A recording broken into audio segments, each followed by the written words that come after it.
welcome back to the channel. I'm Blair Drysdale. I'm the production manager here at Zen Electric Bikes, and today I'm going to show you guys how to assemble your brand new 2024 Zen Photon or Wave. First thing we're going to do once you get your bike out of the box is go ahead and carefully remove all of the plastic coverings, cardboard, anything that is outside strapped to the bicycle. So once you've got everything in the box, everything's laid out, here are the tools you'll need to assemble your Photon or your Wave. You'll need a 4mm, 5mm, 8mm, and a 2.5mm Allen key, some sort of Phillips, as well as a little bit of assembly grease for the quick release for your wheel and the pedals. You've removed all the packaging from your bike, and regardless of whether you have a Photon or a Wave, the new 2024 models are relatively similar in putting them together, minus the the belt to chain drive. But we'll go through specifics for both bikes based on which one you've bought, but the video is going to be generally the same. The first thing that you want to do is set up your handlebars. So you're going to go ahead and remove the 4mm Allen key. With the 4mm Allen key, remove the stem bolts. Set them aside.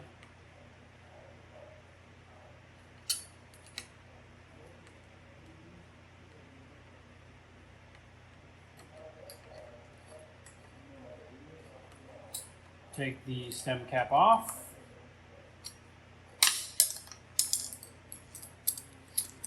Put that aside. And then just line up your handlebar and your stem to the center. Again, personal preference will allow you to tilt forward or back with some bar roll, but for the most part, most people are going to set this up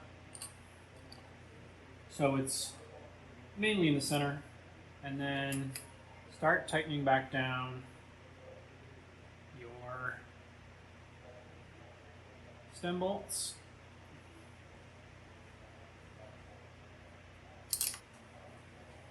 You've got all 4 bolts in. What you want to do is tighten them in a X pattern to keep the distance between the stem and the bolts and the stem cap equal.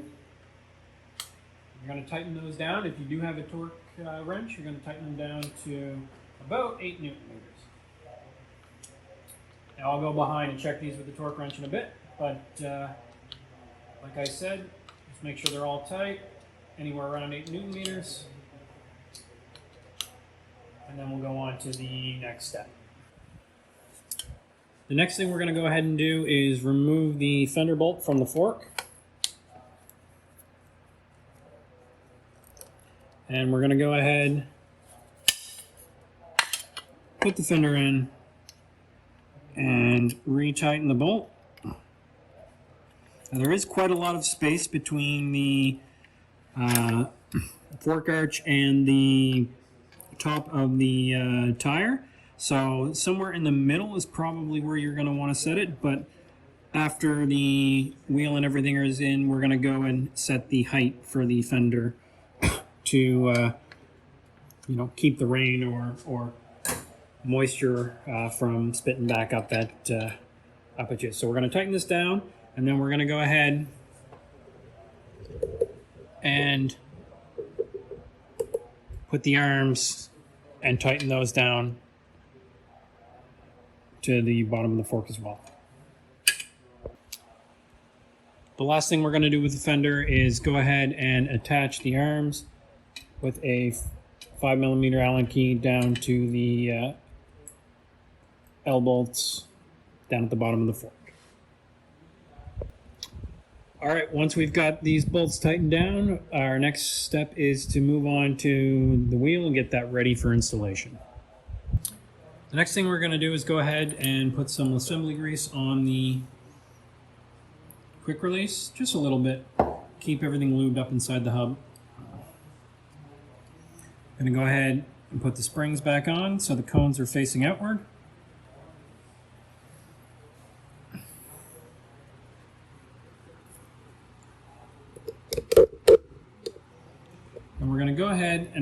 quick release in on the same side as the rotor, and then the cone and the nut on the other side, leaving it loose so we can install it in the frame. We're going to go ahead and get the wheel ready for the frame, so we're going to go ahead and take out the disc pad separator and go ahead and insert the wheel so it is in the brake, in between the two pads, and tighten it down so the wheel is centered inside the fork. Now, regardless of whether you're doing this on a bike stand or have the bike upside down, it should center itself pretty good, but what I'm going to do after I'm done tightening up this quick release is I'm going to put the bike on the ground with my body weight and center the front wheel. So how I do this is I'm going to come front of the bike, open the quick release, push down, make sure the wheel is centered, and then close the quick release again. Now I've already pre-pumped up the tires to 60 psi or 4 bar, but you can do the tires literally whenever you want. It's disc brakes, so we don't have to worry about inflating the tires and messing up the brakes or anything like that. So I've done mine preemptively, but you can do it at the beginning or the end of your bike build. So the next thing we're going to do is go ahead and install the pedals. What you're going to need is obviously the pedals, a little bit of assembly grease just to grease up the threads a bit. Now both of these pedals are noted on each one of them, whether they're right or left, in a few spots. They also have, the left has a mark on the small inner piece of the axle, where the right does not. But what we're going to go ahead and do is screw in the pedals. So what you're going to do is take the 8mm Allen key from the back side, put it in the pedal, and then turn it on. Now, both of these pedals are threaded differently, obviously, because one's the right and one's the left. So if you are putting on the right pedal, what you want to be doing is turning the Allen key counterclockwise for the right side, and then clockwise for the left side when it comes time to do that pedal as well. But you're just going to do the exact same thing. Stick it through.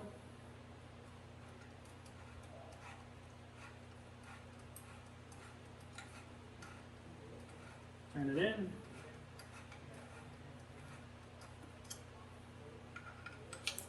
And give it a little snug.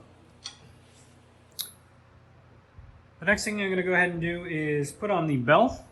Now this is personal preference. You can put it on either side. I like my bell on the right, so I'm going to go ahead and put this on the right to where my finger can reach it. Just going to snap it on, tilt it up so I can get the screw in the hole. Start tightening it down until it's a little bit snug. Go ahead and position the bell and the hammer at the angle I want.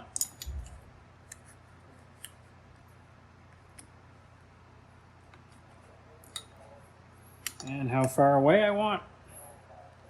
And then just finish tightening down. And then turn the hammer to where I can reach it. And the next thing I'm personally going to do is put the battery back in the bike. Now this battery will come in the bike.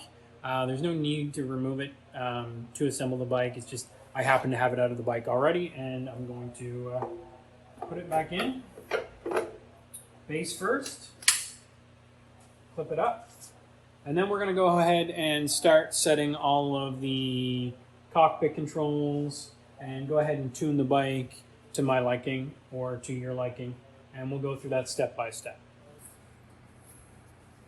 So as we move to the next part of the bike is setting up the brakes properly. These are hydraulic disc brakes, so everything presses equally. As you can hear though, the rotor is rubbing on the pads. So what I'm going to do, it's very hard to see here, but I'm going to go ahead and make sure that the rotor is centered in between the two pads by loosening the caliper, straightening it, and then tightening the bolts back down.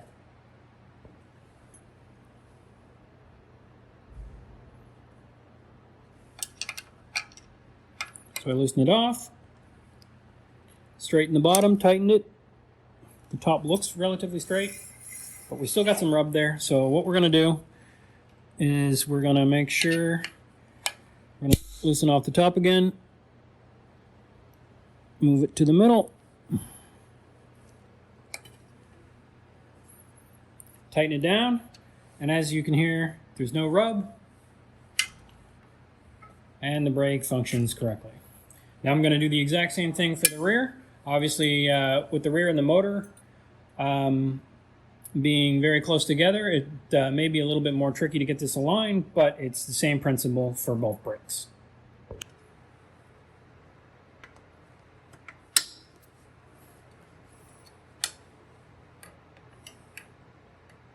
Same thing here. Put it to the middle, center it.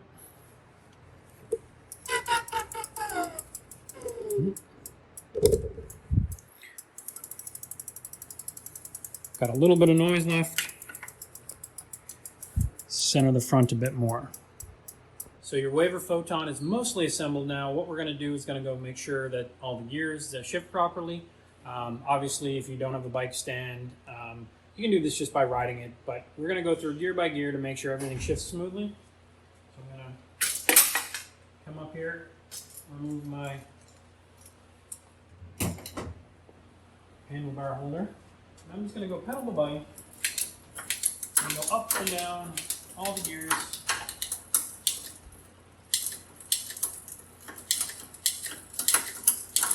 Just to make sure everything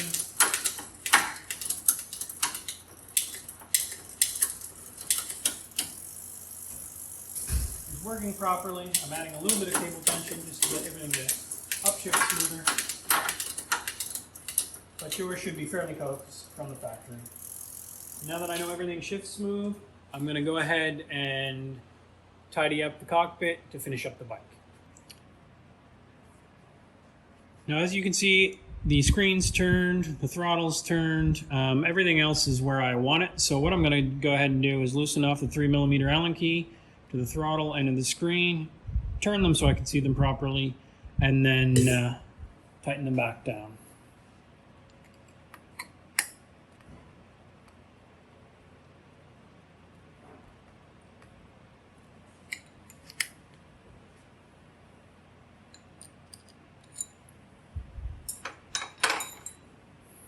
Now the screen does have a 2.5mm Allen key, whereas the throttle has a 3, but again, very easy. Just loosen it off, turn it, tighten it back down.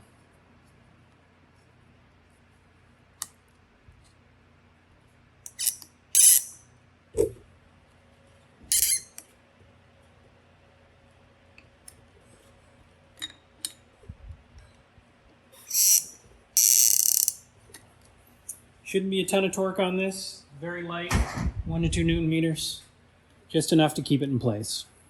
And then we're going to go ahead and find the screen plug, which is, as you can see, there's 2 up here. There's one for the front light that's got 2 pins in it, and then a female connector for the screen that we're going to plug in. We're going to line up the 2 arrows.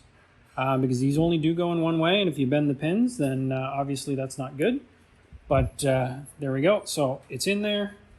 Screen's connected.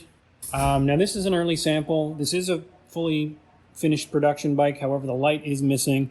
There will be a light on the front of the stem cap. It's going to come already connected. You don't need to worry about connecting the light at all. So everything up here should be connected and to the position I wanted it to be in. Now there's a couple small things to finish up. So what we're going to do is we're going to get rid of this gap in the fender. I'm going to go ahead and use my 3mm Allen key.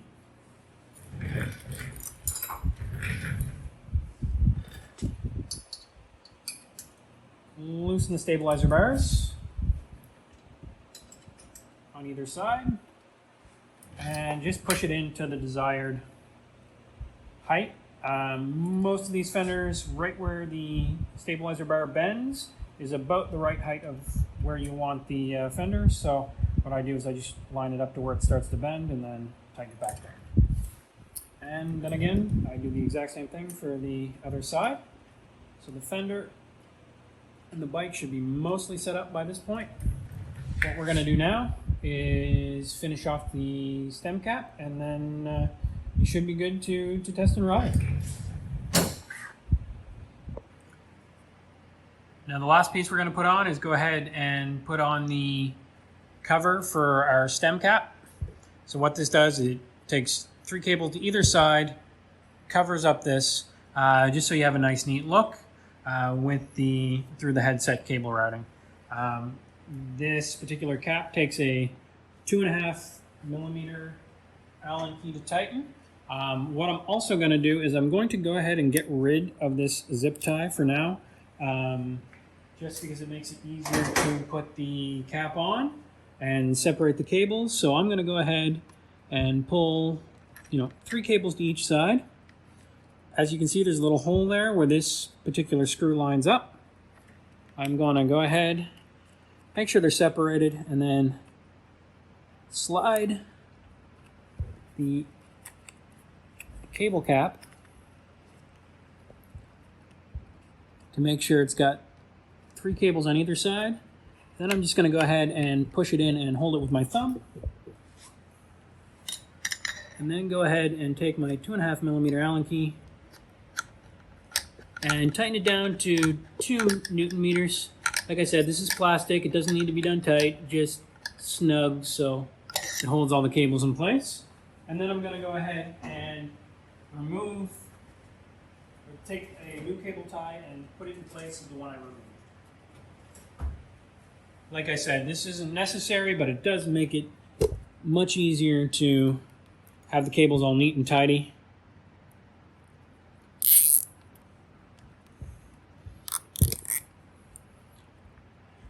For when you're turning the bike.